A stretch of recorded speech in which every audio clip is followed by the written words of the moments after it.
नमस्कार, मैं हूँ डॉक्टर विश्रुति शर्मा और आज हम बात करेंगे, समझेंगे कि एचआईवी और एड्स में क्या डिफरेंस है। जो एचआईवी है वो आगे चल के एड्स में कन्वर्ट होता है। इसको समझने से पहले एचआईवी क्या होता है और एड्स क्या होता है इसको समझते हैं।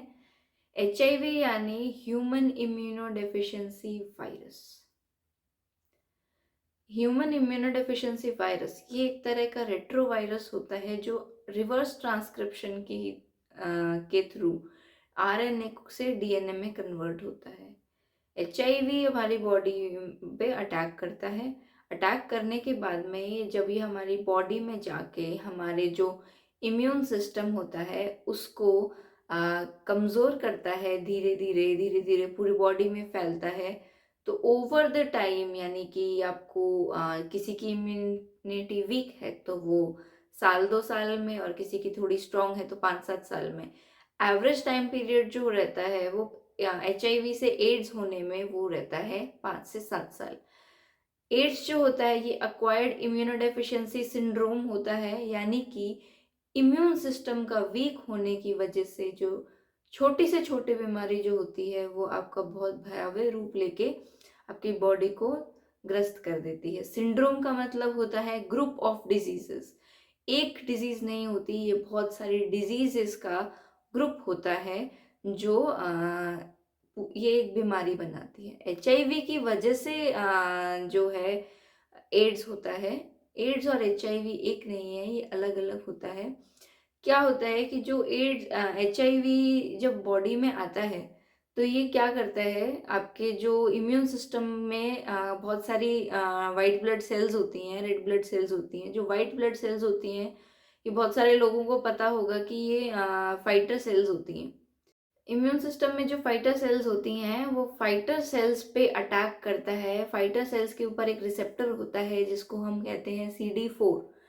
यही जो CD4 काउंट होता है ये आपके एचआईवी डिटेक्शन में बहुत ज़्यादा लाभदायक होता है, बहुत ज़्यादा काम आता है। ये CD4 सेल्स पे जाके अटैच होता है। अपना जो आरएनए होता है, यानी जो अपना जो इसका पूरा जेनेटिक जो क्या कहते हैं इंफॉर्मेशन होता है वो आरएनए में होता है। वो आरएनए जो है वो टी सेल्स में जाके, या फिर जो न्यूक्लिक सेल्स होती हैं, न्यूक्लिक एसिड जो होता है, यानी ऐसा कहें कि जो उसका जीनोमिक मटेरियल होता है वो डीएनए और आरएनए के अंदर होता है। आरएनए जो है वो टी सेल्स के न्यूक्लियस में जाके अपना एक स्ट्रैंड जो है वो उसके डीएन आरएनए से डीएनए बना के उसमें फिट कर देता है। और जब कोई भी बीमारी अटैक करती है, जब भी कोई बीमारी आपके बॉडी पे अटैक करती है तो आपका इम्यून सिस्टम एक्टिवेट होता है। एक्टिवेट होने की वजह से जो सेल्स होती हैं वो बहुत ज़्यादा रेप्लिकेट करती है, यानी अपनी कॉपीज बनाना शुरू कर देती हैं। और ये सेल्स जब कॉपीज बनाती हैं तो इन सेल्स की कॉपीज में बनाने के साथ साथ जो एचआईवी वायरस जो एक सेल में रह गया था वो और ज़्यादा मल्टीप्लाई होता जाता है। जैसे जैसे आपकी बॉडी में और बीमारी अटैक करेगी वैसे वैसे ये मल्टीप्लाई होंगे तो और अपने नंबर्स में बढ़ जाएंगे। ये होता है एचआईवी और एचआईवी बढ़ने का पूरा तरीका।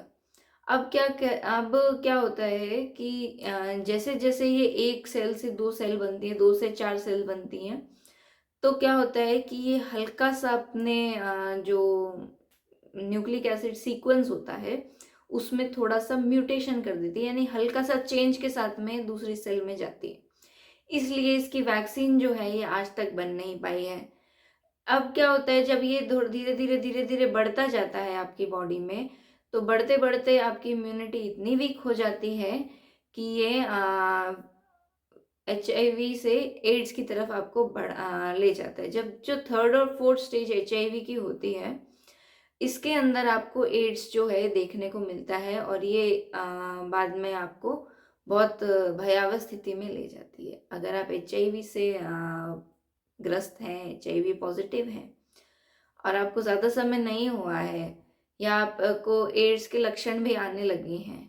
एड्स में क्या होगा कि जब कोई भी बीमारी यानी जुकाम बुखार जैसा लक्षण है ये बहुत समय तक आपकी बॉडी में रहे, इलाज करने के बाद भी ना जाए, 1 डेढ़ महीना तक नहीं जाए, बार बार आती रहे, तो आपको अपना टेस्ट ज़रूर करवाना चाहिए।